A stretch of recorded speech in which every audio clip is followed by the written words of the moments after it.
This is Reverend Louise Scott Roundtree, Council Member at Large for the City of Newark. Welcome to the first episode of News and Views, covering faith and community, not just in the City of Newark, but of course the state of New Jersey. But for the first episode, I really thought that since I'm launching this program based on my history as a child with a woman named Kitty V. Taylor, and then I have to give credit to Bernie Spass, because at 10 o'clock on Sunday nights when I was a child and was not awoke, there was a show called News and Views on WNJR. So I want to give credit to where this was actually birthed with the name and the history of me even deciding that I wanted to reach out to the public now that I'm able to on a personal level.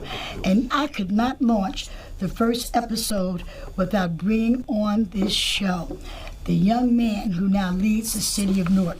My first guest today is Ras J. Baraka. He is the 40th mayor of the City of Newark, currently in his third term. Part of the family that has called Newark home for more than 80 years. Mayor Baraka's proactive approach to governing has won accolades from city residents to grassroots organizations to the White House. His forward-thinking agenda has reduced crime in the city to its lowest level in 6 decades, addressed affordability while maintaining steady growth, reduced homelessness, lowered unemployment, and restored local control of schools. After more than 2 decades, he was elected in 2014 as mayor, defied expectations during his first term in office, and handily won re-election in 2018 and 2022. There are many topics we're going to discuss today, but I definitely want to make sure that I could not launch anything in the City of Newark knowing that I was given an opportunity in 2014 to come from behind a desk because someone saw more in me and my work and my spirit than to sit in one space. I want to introduce to some of you and present to others that already know the Honorable Mayor, Ras J. Baraka. Welcome to News and Views, Mayor Baraka. Thank you for having me. Oh, there would be no show without you, not for the first one. As we talk about various things that you're doing right now in the city and in the state, most of your work has been something that is not just affecting the City of Newark. It has affected the county, the state, and this country. All eyes were on you during a very critical time when we were dealing with immigration. We still are dealing with it, by the way, with the young man that now sits in Washington, who came for you in a very unjustly way.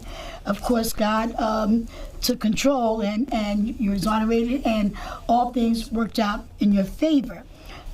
While we are moving into a period and a season of, I should say, for the future of the City of Newark, I have a couple of questions I want to ask you. But before we go, we are kicking off the month with Black History, and we are Black History. We're unapologetically Black, and I think James Brown said it better. I'm Black and I'm proud.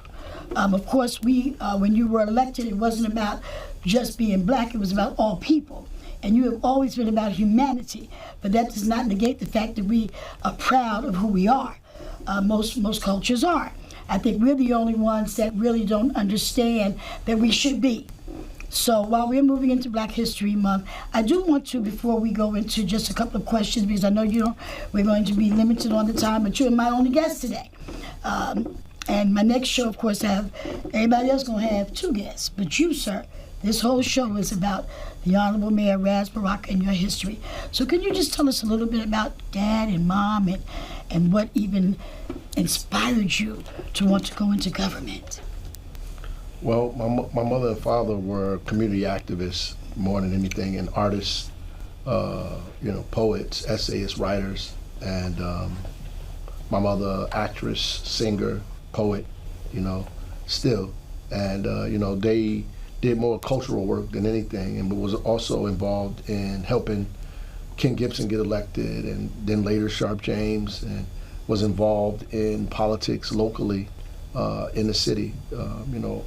I began to get involved in cultural activity, writing poetry, all of those things, and part of a community organization, and then moved into local politics from there. So that's how I started in Newark, feeding, clothing people, Black History programs, the Oscar Miles, gang truces that we were organizing in the city of Newark, fighting for people to have the right to speak at the council meetings, like basic stuff. I wasn't just like thrown on a scene saying, I want to be the mayor, I want to be this, I want to be that. I was secondary to the stuff that I was doing. So I want to touch on this piece about the freedom to speak at these council meetings, sir. I didn't want to be. I didn't wake up one morning and say I wanted to be a councilwoman either, nor did I want to go into ministry. And I guess God, they say when you make plans, God laughs at you.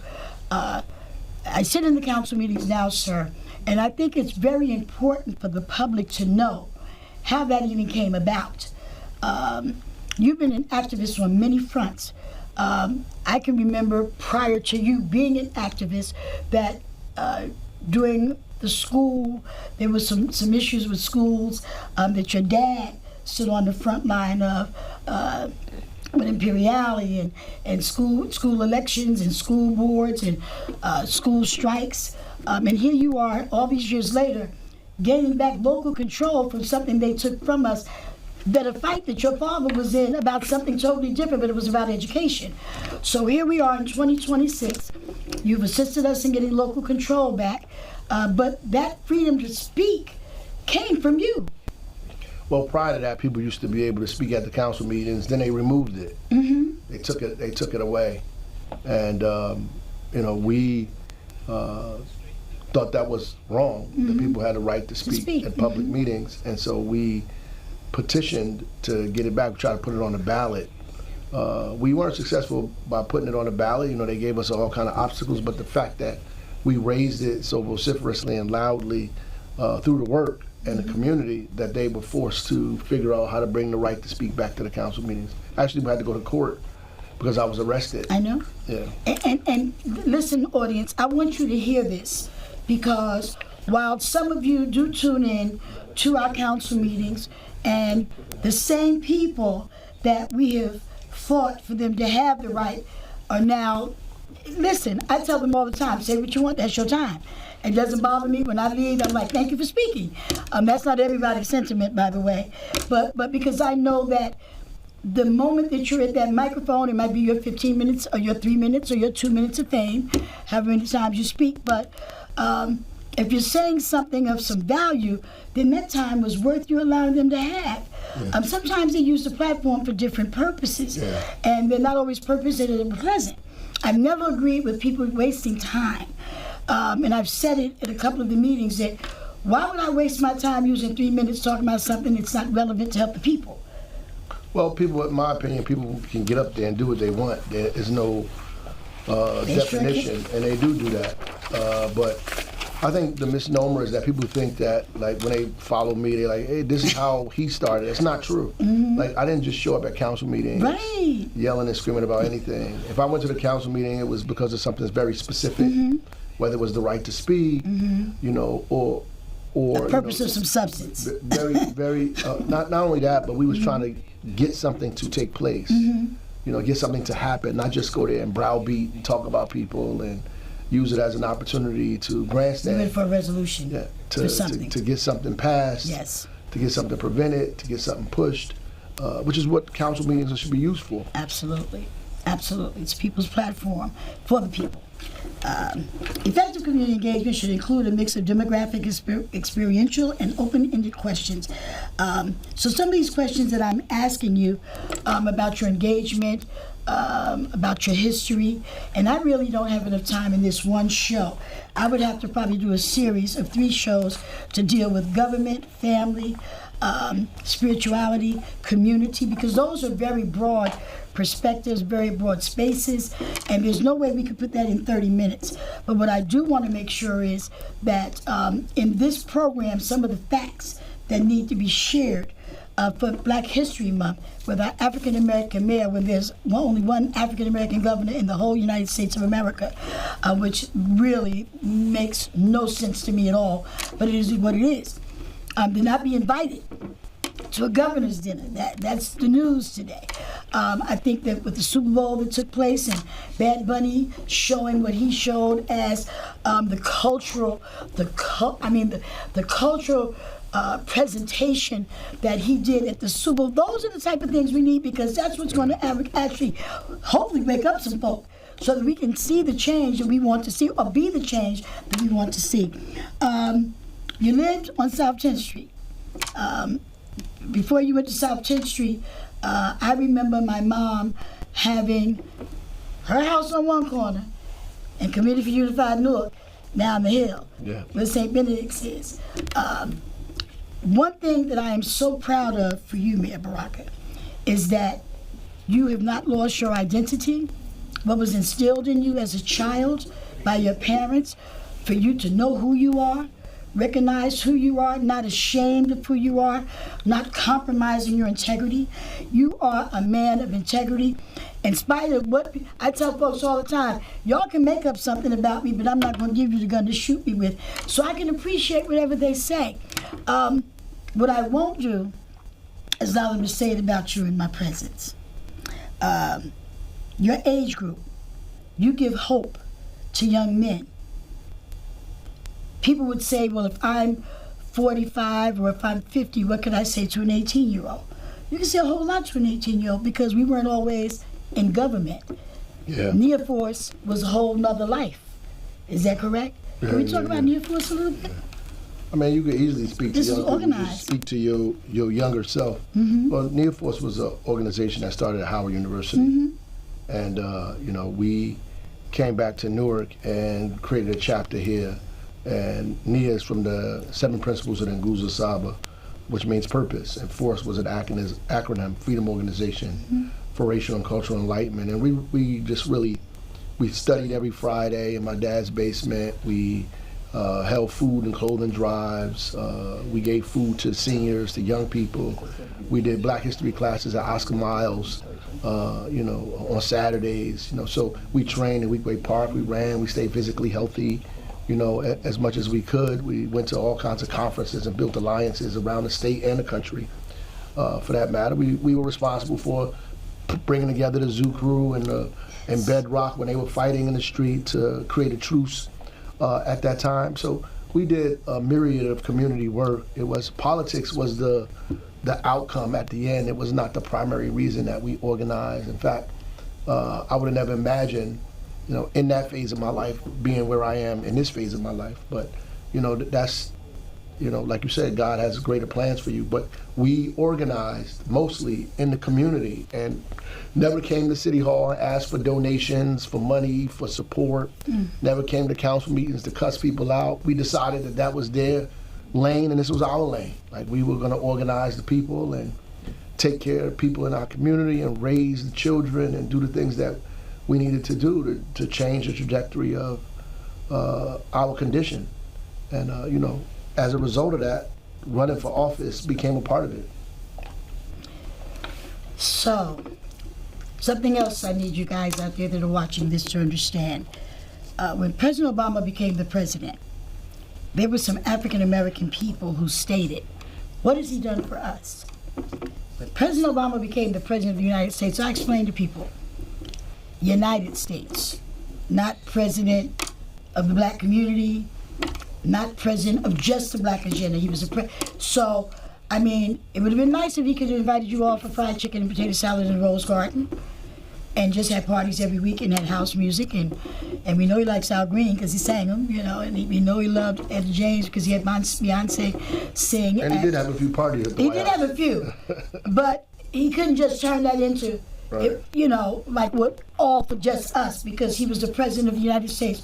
Mayor Baraka, I don't think the realization has set in with people that all of those things that you just said, Nia Force, Howard University, what you learned in this, I should say Freedom School, but with your mom and dad, with the school that was on that corner right there, Springfield Avenue, and Committee for Unified Newark, all of this is part of your history. Where you are today, I don't think people understand. I remember a meeting you had with all the grassroots organizations. You called them all together. You said, now, I used to call the protests. I used to be at the protests. He said, and this is the key. All these people that were following you and protesting or standing up for those things, was there one that could have taken the mantle and not depended on you and not hold you accountable because they're not so happening by you? Well, I mean, there's a lot of people out there doing. I'm sure. Yeah. I'm sure. I mean, But you know, they leaned on you a lot. They were like, oh, he don't do this. No, well, he's the mayor now, so he can do a little bit of that. But he's got a whole bigger pot to deal with. It's a major assignment being the mayor. So you can't just focus on protests. You can't just focus. You like that and 50,000 other things. Well, if you're the mayor, you have certain levers of power. Absolutely. I mean, most of your time should be trying to exact those levers to make some changes happen in your community. Not really to protest, but you organize with people who do protesting, community groups. And if it's appropriate for me to be out there on issues that are larger than the city itself, then of course I'm gonna be present at those. But ultimately, our job is to really service the people as much as we can with the resources that we have.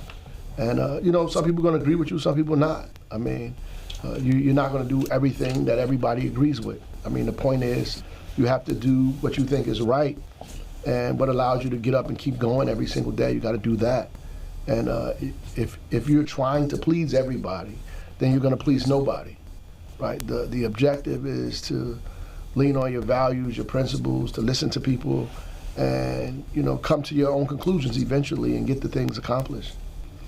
So one of the things that you did, and you made a very strong impact in the state of New Jersey, and I was honored to be able to be on that journey with you as governor for the state. People are calling you their governor right now. If Charles Boyer gets on any platform, he's going to say, my governor.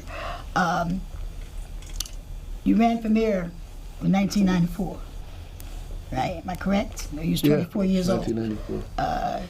You ran for mayor in 2014, you won.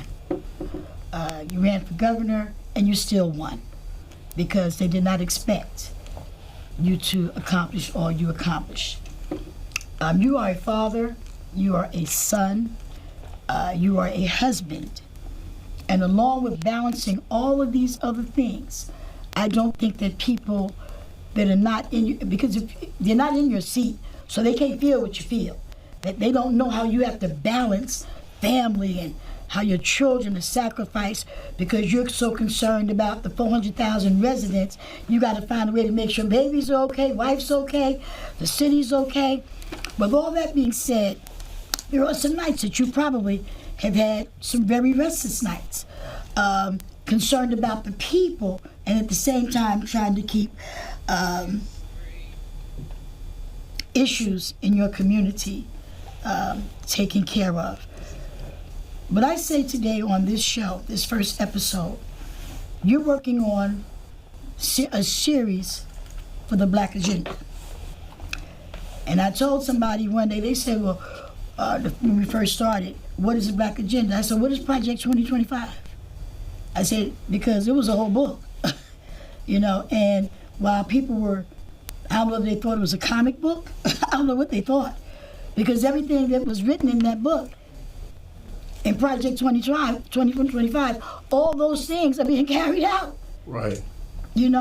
So somebody better be concerned about the Black Agenda, because if you're not, like Claudette Colvin just passed, saying Rosa Parks was the first woman, but Claudette Colvin was really, anyway, that's another show for Black History. Let's talk about the Black Agenda. We're on our 6th one coming up in Montclair, and then the 7th one will be in Salem. And of course, the Alphas are hosting one on April 17th at the Tropicana. Let's just talk a little bit about the Black Agenda so the listening audience will really understand what it is. Well, it's nothing new. I mean, people have been organizing a Black Agenda for a long time. The latest one, 1972, at the Gary Convention, they came up with a national agenda, that some of the stuff people are still fighting for, like statehood for D.C. So I hate to keep deviating, going back and forth, but I got to, because when you were the principal of Central High School, when you walk in there right now, you see flags from every nation. Am I correct? Yeah. So it would have been, that is the perfect model for education. that when a student walks in, when it's a really crazy, Mayor, I got a phone call about a school in Union County because I knew the student's mother.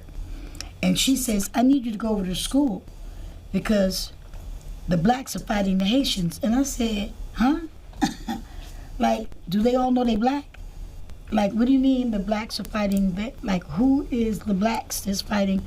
Because the identity piece is not clarified even in the educational system. Like, who is telling the Haitians that, baby, you know, we all black. We all can. I remember one day I was at an event at Symphony Hall, and before I knew it, the spirit came over me, and just from your teaching, and just from hearing some of the things you say, and some of the things I read about your dad, and some of talking to your mom, and at one time or another, that we all originated from Mother Africa. So I don't care what your complexion is, and we need to hold true to that, true to that, because that DEI piece affects everybody. It affects not just black folk, not African Americans, disabled, whether you're black or white or Latino. And so I admire the fact that, and our listening audience needs to know, sometimes, Mayor Baraka, and this is why I believe that the Spirit led me to start these episodes, is because when I found those photos of a Louise Epperson, of an Elaine Brody, of a Eugene Campbell, these were people that were before we were even thought about doing any politics. It was like people, and one day, they're going to read about you being the 40th mayor, but somebody needs to keep calling your name. Somebody needs to keep calling Mary Baraka's name. You so happen to carry on the legacy of your grandfather from Bethany. So I wanted to do this, and I wanted you to be the first guest because you have so much history connected to you. Just in the 80 plus years, just imagine the knowledge we can share with the listening audience. And like I said, it's not enough time for this show, but people need to know our history. While they're trying to take stuff out of schools, while they're trying to erase us, that if we don't document things that are going on, people will like facts. Let's talk about facts. We can talk about knowledge and facts. Knowledge does not mean it's a fact. I can know something, that don't mean it's a fact. But I do know that crime is low, that's a fact. Somebody might know something else, but it's not a fact. But the real fact is that you brought crime down. The real facts are that when you came into office, and I was there, so I witnessed it, it was a real 93 million. Am I right? Yeah. Okay. And you came in, so nobody talks about how you were solution driven, not chasing problems. You were solution. What's the problem? Let's see how we can fix it. We're not gonna sit here and spend 3 hours talking about how we gonna fix it. We're gonna find a way to fix it and get it done. And so your leadership, and it needs to be documented, it needs to be spoken about, and there's so many areas that you've improved the city of Newark. And there's so many things, I know you cannot tell me all of them that you're proud of, that you've accomplished in the city of Newark, but can you give me 3 things that you are proud of, that you've accomplished with the city of Newark since you've been mayor? Well, inclusionary zoning is one. The entire state uses inclusionary zoning. We obviously can make it stronger, and we should, because, you know, in the climate that we created it in, nobody believed it. It actually is happening, and there's room for it to get even better.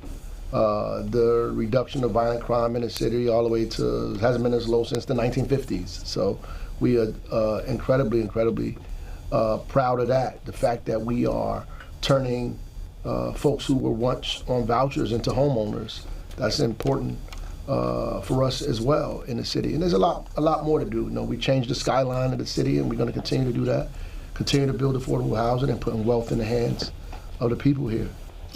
You know, making them homeowners and making them developers and giving them opportunities that they didn't have before. So I tell people that call with issues in various areas, EHD, finance, workforce development, when they call me and say, I need to talk to the mayor. The public needs to know that the mayor has leadership that he has positioned.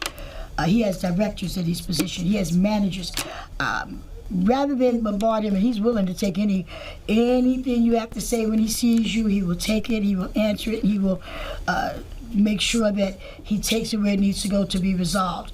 But when you have, I should say, areas where you have people overseeing them, then he was elected mayor.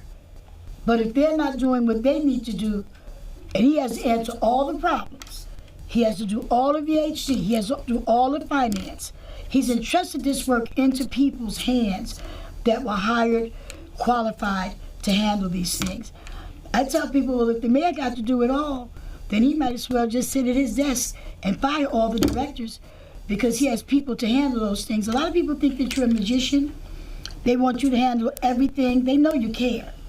And they know that if they could, some people just want to feel that I talked to the mayor about and he fixed it. But I'm here to tell you all, there are lines that you can call, there are people that you can call, there's aides in the mayor's office that you can call. You can call 973-733-6400 and let the individuals that he's positioned help you, because he is the mayor and he put them all in position. What would you most want to change that you have not changed yet in the community? Well, things that we get ready to start working on, which is food insecurity. Yes. We still have a lot more work to do on wealth creation, home ownership, and transferring of city resources into people's hands. We want to be able to do that, which also build more affordable housing. And there's a lot of places in the community that's next to transit that we have to develop. We're trying to get the state to invest in those areas so that we can begin developing them. I am so excited. So we're going to be coming to the conclusion of this episode. Of course, Mayor Baraka, you know you're coming back. You're like, okay, like I really, really get to him because I'm excited. I think it was in 2010 when he ran for council. And I'm really big on legacy. And I think it was myself, you, it might have been John James and Ron Rice during the incident, one of these storms that happened, and we were sitting at 480. And I looked at the few of us, and I thought about your parents, I thought about John's parents, I thought about Ron Rice, and I said, my goodness, I said, now this is what legacy looks like. That's really doing something for the community, that our parents' work was not in vain. What they sold into us was not in vain, because we're using what they gave us to help the people, because that's what they were all about. Right. Your parents was about, and I will always tell folks, pick up the book. Any book you can find written by Amina Baraka. Amina Baraka, wonderful singer, wonderful poet, wonderful actress. And baby, if you ever have a conversation with her, I wish I could have recorded some of them, because it's different. It's reality, it's transparent. And we don't have enough of transparency in our community from our elders, because they didn't get the chance to sit at the feet of an Amiri or Amina. But those of us who read, and those of us who have the opportunity to be around you and see you just talk, it's an awakening. And so I'm thankful to God that guys that are tuned in, that I had that opportunity, because I had some good parents too. But the truth of the matter is, you'll never live long enough to know it all, and there's too much knowledge to say you know it all. And it's best when you can sit and be teachable, no matter how old you are. If you left here tomorrow or live for another 100 years, you wouldn't know it all when you leave, and you won't be here long enough to get it all. So I'm grateful that I am teachable. Are there any closing remarks you have, Mayor Baraka? No. No? Thank you for having me. Aw, thank you. Listen, thank you for joining us on the first episode of News and Views with Reverend Louise Scott Roundtree, Council Member at Large, Topic, Faith, and Community.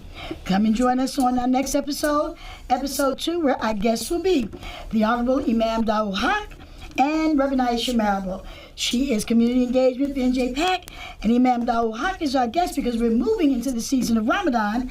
And as you keep on tuning in, then for Black History Month, our third episode will be Junius Williams and Brother Larry Ham.